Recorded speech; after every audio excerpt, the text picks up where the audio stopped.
It's a prize many of us could do with, considering the hours we spend at work each day. And that's a subject that we want to talk about with our first guest this evening. Yes. A recent study by job website Bayt.com reveals that many of us would be willing to take a pay cut if it meant we could work lesser hours. Peggy Chamoun is here to tell us about their findings. But before she does, let's hear what you had to say on the matter.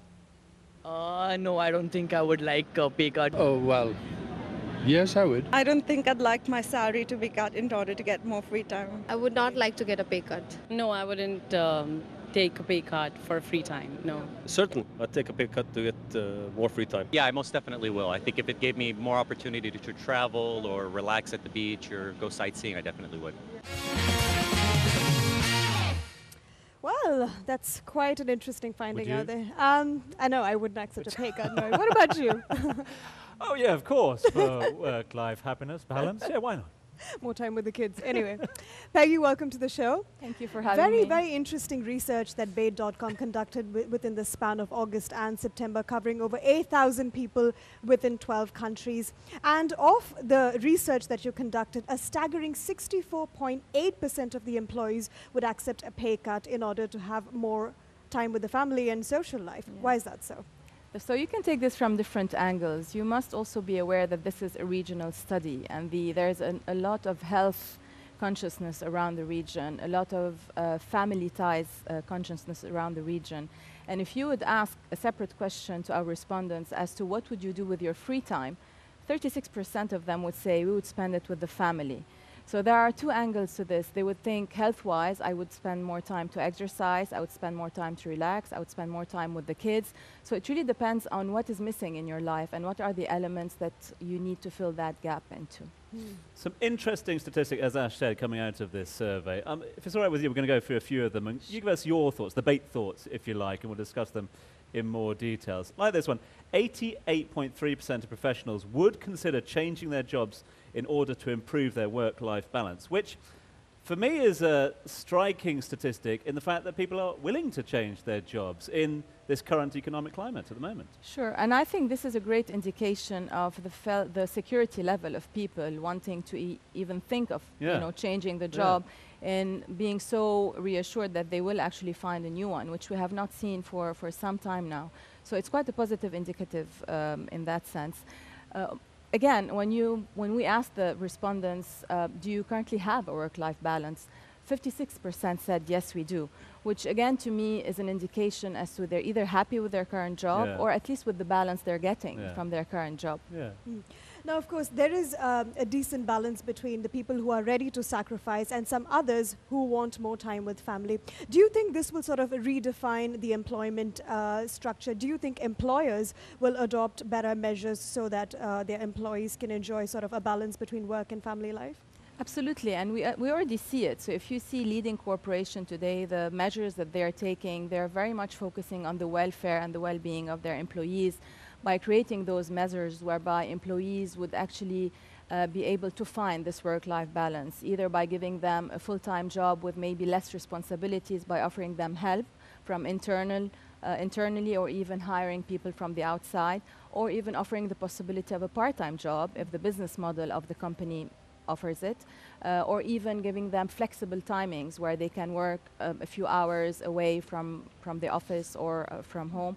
Or even I know of leading companies that do have the daycare from the office for their parents. I which think actually the dream of working from home has been a lot of people's undoing, isn't it? Especially when the kids come home from school, that's for sure. Peggy, stay with us if you could. I want to go through a few more of the statistics in just a little while and get your thoughts.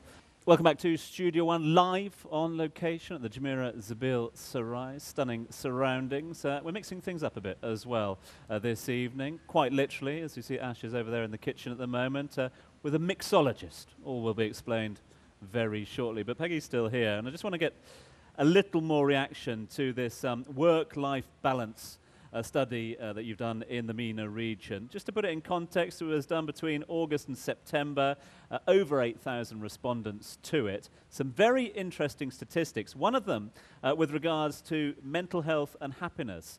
Just shy of 27% of people saying that their balance, if you like, and I suppose it's a finite term at the best of terms, has jeopardized their health and happiness. But I suppose that goes without saying to a certain degree, doesn't it? If you're unhappy in your job. Absolutely. So there isn't a right or wrong answer, Tom. It's very subjective to the person. So whether you feel you're productive at work, whether you feel you're giving enough at home and in the office, whether you feel that you're doing enough exercise, you will not feel that stress or that challenge. But if you feel there's a lack in a bit of everything, then obviously you will not be happy and you won't feel that this is the right balance. Yeah. And as a matter of fact, even at Bayt.com, we do offer benefits to like working mothers.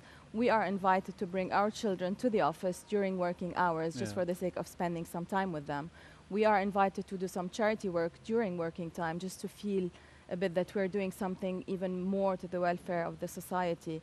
We are invited to do corporate games all together to create that bonding that is not necessarily on a business matter. So there is a lot of effort being done by most companies I know. It's interesting. You mentioned just before the break, didn't you, that a lot more employers, companies are making efforts to create that balance. But then I suppose there's still that integral demand upon employees that they want to make that element of sacrifice to prove to their bosses that they're good at their job. And so that sacrifice goes hand in hand to a certain degree. So thank you for mentioning this, because it's also important that we first sort it out with the manager. First of all, to see what is feasible and what is not.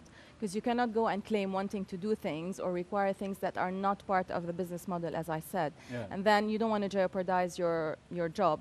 It's also important to see what are the possibilities and how you can do it. So 22% of our respondents said that if they would increase their productivity at work, they would reach that work-life balance. So here comes the psychological element of feeling happy at work that is related to the work-life balance. Another 14% said if we could prioritize better at home and in the office, then we would feel that sense of work-life balance. Another 14% said if we had more flexible time within the workspace, we would feel that balance, and so on. And then more of them talked about relaxation time, with family time, sports, leisure, etc. So, Interesting statistics. Just very quickly before we wrap things up, what do you hope employees take from the findings that you've made? Well, I do hope, and we already see it. I'm really happy to see that employers are taking those measures. And as I said, leading companies are already doing it.